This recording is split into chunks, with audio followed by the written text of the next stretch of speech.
আসসালামু আলাইকুম বন্ধুরা, কেমন আছো তোমরা? তো আমরা আজকে একটু রেডি হয়ে গেছি। ভেবেছি একটু নার্সারিতে যাব, যেহেতু একটা গাছ কিনবো। আমার বেলি ফুল গাছটা মারা গেছে, তো শীতকালও চলে এসছে। তো আমরা চারজন বাইকে করে চলে যাচ্ছি। আমরা কিন্তু বনশ্রীর ভিতরেই চারজন বাইকে উঠি, এর বাইরে মানে মেইন রোডে উঠি না, কারণ বনশ্রীর ভিতরে তেমন একটা গাড়ি থাকে না, সেই জন্য উঠি। তো বনশ্রীতে আমরা কোনো নার্সারি পাচ্ছিলাম না, তো পরে তোমাদের ভাইয়া বললো আফতাবনগর যাই। তো আফতাবনগরে 2-3টা ভালো বড় নার্সারি ছিল। তো যাই হোক, তো তোমাদের ভাইয়া বললো যে আচ্ছা ঠিক আছে, যাওয়ার পথে নিব। তো পরে কিন্তু আর এই রাস্তা দিয়ে আসাও হলো না, নেওয়া হলো না, মানে যেটার জন্য আসলাম সেটাই করা হলো না। তো এই যে দেখো টুকু মিয়া কীভাবে হাঁটছে আমার হাত ধরে আর লাফিয়ে লাফিয়ে। আমরা তোমাদের ভাইয়া আমাদেরকে আফতাবনগরের ভিতরের দিকে নিয়ে যায়। তো এখানে ও হুন্ডাটাকে তালা মেরে রেখে দিচ্ছে। তো এখানে অনেকগুলো দেখলাম যে রেস্টুরেন্ট হয়েছে, তারপরে অনেকগুলো টার্ফও হয়েছে। তো এইটুক জায়গার ভিতরে 3-4টা টার্ফ ছিল, 3-4টা না সরি 4-5টা টার্ফ ছিল, আর সবগুলোতেই ম্যাচ হচ্ছিল। তো আরও অনেক মানুষ এসেছিল, তো আমি মানুষই দেখছিলাম ভাই।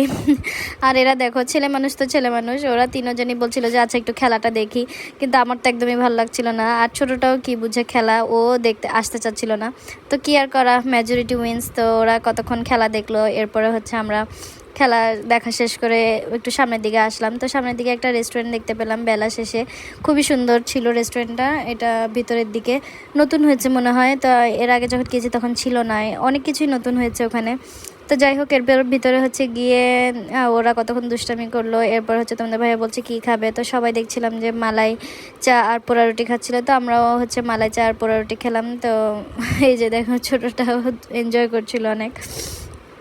তো যাই হোক, এরপরে আমরা খাওয়া দাওয়া শেষ করে ওখানে কিছুক্ষণ ঘোরাঘুরি করে ওই দোনোটা অনেক দুষ্টামি করেছে। এরপরে আমরা আবার সামনের দিকে চলে আসি। তো এখানে অনেক ধরনের স্ট্রিট ফুড ছিল, তো সব কিছু তো আর ট্রাই করা হয় না। তো তোমাদের ভাইয়া বলছিল এখানে একটা দোকান ছিল, ওখানে চাপটি পাওয়া যাচ্ছিল, চাপটি ছিল, তারপরে চিতল পিঠা ছিল, তারপর অনেক রকমের ভর্তা ছিল, আর হাঁসের মাংস ছিল। তো হাঁসের মাংস যেহেতু তোমাদের ভাইয়াও খায় না, আমিও খাই না, তাই আমরা চাপটি অর্ডার করি, চাপটি ভর্তার সাথে। আর চিতল পিঠা যেটা বলে ওইটা ছিল, মানে ডিম চিতই।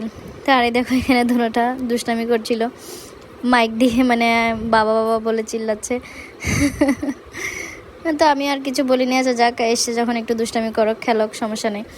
তো এরপর আমি মানে খাওয়ার পরে গিয়ে ভিডিও করি, কারণ যখন গরম গরম দিচ্ছিল, মানে তোমাদের ভাই বলছিল গরমেই খেতে হবে, আর মনেও ছিল না ভিডিও করার কথা।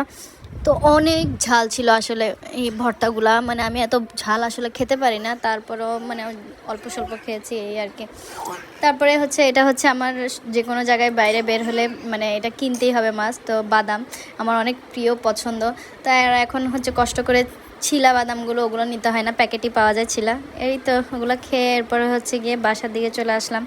ওকে, আল্লাহ হাফেজ, বাই, আসসালামু আলাইকুম।